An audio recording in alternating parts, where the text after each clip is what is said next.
Yahtzee Croshaw once said the unique is rarely successful, and the successful is rarely unique. And if something is unique and successful, it won't be unique for long. It's kind of sad how true those words are for the gaming industry. I mean, it really is, but I think we all know it.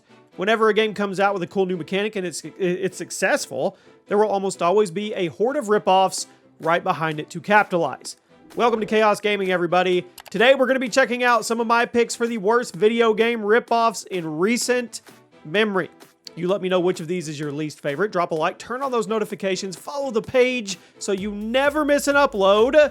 And let's get into it. Ripoffs. This month's giveaway is for your choice of a PS5 or an Xbox Series X. All you have to do to enter is drop a like, make sure you're subscribed, and leave a comment with your Twitter handle so we can get hold of you, telling me which one you want. The winner is picked at the end of the month. Good luck. Dantes Inferno, starting things off hot today. I know this one isn't super recent, but yeah, it is a hack and slash God of War ripoff like I've never seen. I mean, released by EA 10 years ago.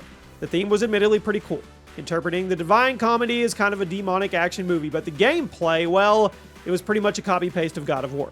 Now, compared to God of War, Dantes Inferno felt noticeably less inspired. It was pretty obvious that the developers were just trying to capitalize on a trend. It's not a terrible game or anything like that, but it's a step backwards from the game it was trying to emulate, and after launch, the entire world pretty much forgot about it. It's one of those games where everybody remembers the trailers and the marketing, but nobody remembers the actual game.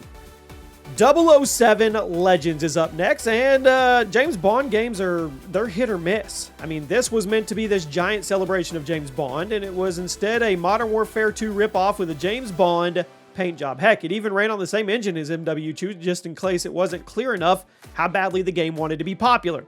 The level design, it sucked. The graphics, they sucked. The AI, guess what? It sucked. And the multiplayer, well, it was insulting. 007 Legends was ripped apart by critics and gamers alike, and following its financial flop, Activision pulled all their 007 games from digital sale, basically erasing them from the internet. And since then, up until a few days ago, no other publisher had picked up any video game rights to James Bond. Now, we do have a teaser. James Bond is coming back, so we'll see how it goes. Next up, we have Lords of the Fallen. This is another game where most people remember the marketing and the cover, but nobody remembers the game, or they didn't actually finish it.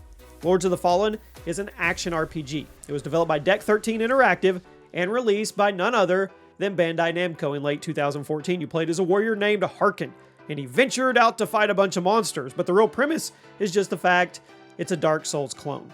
Pretty much everything from Dark Souls is transferred over to Lords of the Fallen, but without some of the most important elements like storytelling, fascinating world, awesome monster design. And speaking of Lords of the Fallen, following Lords of the Fallen, Deck 13 decided to make another Dark Souls ripoff, but this time without the fantasy setting. I introduced to you The Surge. Yep. The Surge. It sounds like a drink, right? It was released in May of 2017 for the PS4, Xbox One, and PC respectively, and it tried to be this sci-fi equivalent of Dark Souls, once again, without the little details that made Dark Souls amazing. The storytelling, the world, the characters, the enemies, it was all removed for the sake of focusing on the combat. Now, the combat may have been similar to Dark Souls, but it wasn't nearly as good. The Surge got mixed reviews from critics and gamers, and while the sequel was noticeably better, the original was a pretty obvious Dark Souls ripoff, and Deck 13 Interactive definitely got off to a rocky start with a lot of gamers. Now we've arrived at Street Fighter the movie, the game. You remember when live-action Street Fighter movies were cool, right? Back in '94? Yeah, it was a truly bizarre series of decisions. Capcom decided they should make a video game to capitalize on the film, but rather than make a traditional Street Fighter game, they decided to digitize the movie actors and made a Mortal Kombat ripoff. Street Fighter the movie, the game, was released in arcades in June of '95, and it played significantly slower than the traditional Street Fighter titles, while obviously pulling many ideas from MK1 and 2, which were Street Fighter's main comp at the time. Now the game, it was successful financially, but it was reviewed poorly, and today it's largely mocked for its really weird, bizarre concept and its obvious cash grab nature. I'm gonna get some hate for this one. Halo 4. Yep. Yeah. It really feels like a Halo ripoff, right? Hear me out. It was the first game to be developed by 343 Industries after Bungie left the franchise, and it was extremely divisive in the fan base. 343 did their best to bring across the spirit of Halo while adding to the formula with new mechanics, but they weren't really able to nail things down about the original games that people love so much. Halo 4 kind of felt like a low-budget imitation of Halo Reach with a few extra things ripped off from Call of Duty. Many people hated it because it just didn't feel like a Halo game, and I get it. Anthem. You're probably tired of seeing this on all these negative lists. I know, I'm sorry. Following the insane success of Destiny, EA knew they had to have their own version, and what we ended up getting was a shallow, repetitive, boring, and sad attempt at cashing someone else's checks. Anthem launched in early 2019 to mediocre critic reviews and a complete panning from all gamers due to the abundance of issues. And now, to be fair, the game was developed by BioWare, who had zero experience making an online looter shooter, but that didn't excuse things like a crap story, a grindy game design. It was bad. It was bad all the way through. I mean, if you're an Anthem fan, you can hold out hope because supposedly there's an alleged overhaul coming in the near future. But I think the game, I think it's done. Next up, we have Medal of Honor 2010 and Medal of Honor Warfighter. Since we're talking about EA cashing other people's checks, how about the disastrous 2010 Medal of Honor reboot? Now, this used to be the face of the SPS genre. I mean, it told great stories about World War II, had exciting combat, great level design. However, after the insane success of COD 4 and Modern Warfare 2, EA decided it was time to get a slice of the modern military pie. Now, Medal of Honor 2010 was a blatant Modern Warfare ripoff that brought the franchise into the modern era. Had you fighting in the war in Afghanistan for the campaign, while the multiplayer put you in this fast-paced, respawn-based combat similar to Battlefield Bad Company 2.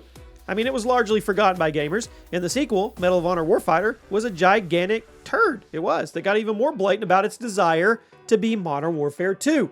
Now, the rebooted Medal of Honor games were what ended up killing the entire franchise altogether, and it's a shame, because the series used to be really good. At number 2, PlayStation AllStars Battle Royale. I mean, come on, seriously. The game could have been cool, right? It's a Super Smash Bros. Clone, but with all the Sony characters coming together to duke it out. Kratos, Sly Cooper, Nathan Drake, Jack, Daxter, and a bunch more fighting for dominance in a party fighting game. Sounds awesome. Unfortunately, developer Superbot Entertainment kind of half-stepped during production and left us with an idea of something that could have been awesome. PlayStation All-Stars Battle Royale was a Super Smash Bros. Clone with a few key changes to the formula that made it slightly less fun because the devs wanted to make themselves different from Smash, despite their whole goal of being a ripoff of Smash. The combat wasn't deep, the physics weren't tight, the stages weren't cool, and overall, the game, it just wasn't fun. And at number 1 today, The Godfather 2. That was the best I got. A lot of people forget about these. Back in 2006, there was a GTA clone based on the first Godfather movie that was actually good. In 2009, it got a sequel simply called The Godfather 2, which was based on the second Godfather movie. Once again, it was a pretty blatant GTA clone. However, this time around, the game was no good. The first Godfather game wasn't very unique in terms of gameplay, but at least had a solid story and some fun fan service. Godfather 2, on the other hand, had no interest in doing anything unique or interesting, and instead it just wanted to rip off GTA and milk the Godfather license. It was. It's also pretty freaking inappropriate to make a lame GTA clone out of a movie as beloved as Godfather. Like I said, the first Godfather game got away with it because it was fun and respectful to the license. But the sequel, it sucked. And there you have it. Those are the worst game ripoffs. Well, it's some of the worst game ripoffs we've ever seen. If you guys enjoyed, drop a like, and I'll see you soon.